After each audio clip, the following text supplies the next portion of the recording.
Good afternoon, dear subscribers and our guests. Kvass-Style drink. Here we need some clarity about what's in front of us. It's just regular soda flavored to taste like kvass. The ingredient list of a Kvass-Style drink is much longer than that of natural kvass. It may contain acidity regulators, preservatives, sweeteners, as well as so-called color additives or dyes. Essentially, it's a syrup-based cocktail, even though it includes some kvass component. They're also very often carbonated.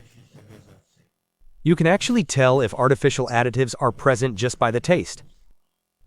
A metallic aftertaste or a hint of bitterness will tell us that the composition contains sugar substitutes, which shouldn't be present in real, natural kvass.